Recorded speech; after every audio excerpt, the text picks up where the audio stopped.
Hello guys, welcome back to my channel Sachchu talks. This is your Ashwini. Friends, actually ಈ ವಿಡಿಯೋದಲ್ಲಿ ನಾನು ನಮ್ಮ ಮನೆಯ ಪೌರ್ಣಮಿ ಪೂಜೆಯನ್ನು ತೋರಿಸ್ಕೊಡ್ತಾ ಇದ್ದೀನಿ. ಸೊ ಪೌರ್ಣಮಿ ದಿನ 365 ಬತ್ತಿ ಹಚ್ಚಿದ್ರೆ ಒಳ್ಳೆಯದು ಅಂತಾರಲ್ವ. ಸೊ ಹಾಗಾಗಿ ಇಲ್ಲಿ ನಾನು ಮನೆಯಲ್ಲಿ ಒಂದು ದೀಪ ಹಚ್ತಾ ಇದ್ದೀನಿ, ತುಳಸಿ ಹತ್ರ ಒಂದು ದೀಪ ಹಚ್ತಾ ಇದ್ದೀನಿ, ಅದೇ ಥರ ಶಿವನ ದೇವಸ್ಥಾನದಲ್ಲಿ ಒಂದು ದೀಪ ಹಚ್ತಾ ಇದ್ದೀನಿ. ಸೊ ನೋಡಿ, ಇಲ್ಲಿ ನಾನು ಮಣ್ಣು ದೀಪನ ತೊಗೊಂಡಿದ್ದೀನಿ. ಸೊ ಅದಕ್ಕೆ ಅರಿಶಿನ ಕುಂಕುಮ ಎಲ್ಲ ಇಟ್ಕೊಂಡು ಆ ಬತ್ತಿ 365 ಬತ್ತಿನ ಹಾಕ್ಕೊಂಡಿದ್ದೀನಿ. ಸೊ ಇದನ್ನು ಫಸ್ಟೇ ನಾನು ಎಣ್ಣೆಯಲ್ಲಿ ನೆನೆಸಿಟ್ಟಿದ್ದೆ, ಸೊ ಈಸಿಯಾಗಿ ಅದನ್ನು ಉರಿಸ್ಬೋದು ಅಂತ. ಸೊ ಈಗ ಅದಕ್ಕೆ ಮೇಲೆ ನಾನು ಸ್ವಲ್ಪ ಕರ್ಪೂರನ ಹಚ್ಚಿದ್ದೀನಿ. ಯಾಕೆ ಅಂತಂದರೆ ಕರ್ಪೂರ ಹಚ್ಚೋದ್ರಿಂದ ಬೇಗ ಅದು ನಾವು ಅಂಟಿಸೋದು ಬೇಗ ಅದು ಉರಿಯುತ್ತೆ. ಸೊ ಹಾಗಾಗಿ ಕರ್ಪೂರನ ಹಾಕಿದ್ದೀನಿ. ಫೈನಲಿ ನೋಡೋದಾದರೆ ನೋಡಿ, ನಮ್ಮ ಮನೆಯಲ್ಲಿ ಈ ಥರ ಪೂಜೆ ಮಾಡಿದ್ದೀನಿ. ಸೊ ಹೇಳಿದ್ನಲ್ವ, ನಮ್ಮ ಮನೆಯಲ್ಲಿ ಪುಟಾಣಿ ವಿಗ್ರಹಗಳು ಜಾಸ್ತಿ ಅಂತ. ಇಲ್ಲಿ ನೋಡಿ, ವಿಗ್ರಹ ಬಂದರೆ ಸಾಯಿಬಾಬಾ ವಿಗ್ರಹ ಇದೆ, ಲಕ್ಷ್ಮೀ ವಿಗ್ರಹ ಇದೆ, ಅದೇ ಥರ ಬಂದು ಶಿವಲಿಂಗದು ವಿಗ್ರಹ ಇದೆ. ಸೊ ಇದಕ್ಕೆಲ್ಲ ನಾನು ಚಿಕ್ಕದಾಗಿ ಈ ಥರ ದಿಂಡುಗಳನ್ನ ಹೊಲ್ಕೊಂಡಿದ್ದೀನಿ. ಸೊ ಫೈನಲಿ ಏನಪ್ಪ ಅಂತಂದರೆ, ಕಾರ್ತಿಕ ಹುಣ್ಣಿಮೆ ಅನ್ನೋದು ವರ್ಷಕ್ಕೊಂದೇ ಸಲ ಬರೋದು, ತುಂಬಾ ಸ್ಪೆಷಲ್ ಇರುತ್ತೆ ಕಾರ್ತಿಕ ಹುಣ್ಣಿಮೆ ಅಂತ. ಸೊ ಹಾಗಾಗಿ ಆದಷ್ಟು ಅವತ್ತಿನ ದಿನ ಪಾಸಿಟಿವ್ ಎನರ್ಜಿ ಇರೋದ್ರಿಂದ ನಾವು ದೇವರ ಪೂಜೆ ಮಾಡಿದ್ರೆ ತುಂಬಾ ಒಳ್ಳೆಯದು. ಸೊ ಹಾಗಾಗಿ ನಾನಿಲ್ಲಿ ಮನೆಯಲ್ಲಿ ಆಲ್ರೆಡಿ ದೀಪ ಹಚ್ತಾ ಇದ್ದೀನಿ. ಸೊ ಮನೆಯಲ್ಲಿ ದೀಪ ಹಚ್ಚಾದ್ಮೇಲೆ ನಾನು ಈಗ ದೇವಸ್ಥಾನಕ್ಕೆ ಹೋಗಬೇಕು. ಸೊ ಫೈನಲಿ ಮನೆಯಲ್ಲಿ ಒಂದು ದೀಪ ಹಚ್ಚಿದ್ದಾಯಿತು.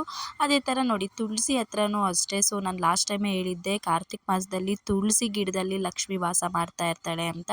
ಸೊ ಹಾಗಾಗಿ ಇಲ್ಲಿ 365 ಬತ್ತಿನ ಇಲ್ಲಿ ತುಳಸಿ ಗಿಡದ ಹತ್ರ ಕೂಡ ನಾನು ಒಂದು ಹಚ್ಚಿದ್ದೀನಿ ದೀಪ.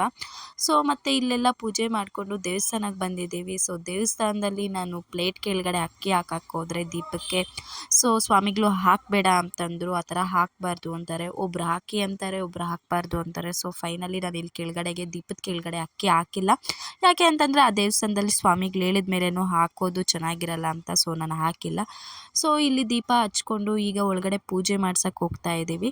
ಪೂಜೆ ಮಾಡ್ಸಕ್ಕೆ ಹೋಗ್ಬೇಕಾದ್ರೆ ಸ್ವಾಮಿಗಳು ತೆಂಗಿನಕಾಯಿ ಎತ್ಕೊಂಡು ಹೋಗಿದ್ದೆ. ಸೊ ಇವತ್ತು ತೆಂಗಿನಕಾಯಿ ಹುರಿದುಬಿಟ್ಟು ಅಲ್ಲಿ ಬೆಂಕಿ ಹಾಕಿದಾರಲ್ವ, ಸ್ವಲ್ಪ ಹೋಮ ಥರ ಮಾಡ್ತಾ ಇದ್ದಾರೆ. ಸೊ ಅಲ್ಲೇ ಹಾಕ್ಬಿಡು ಅಂತ ಹೇಳಿದರು.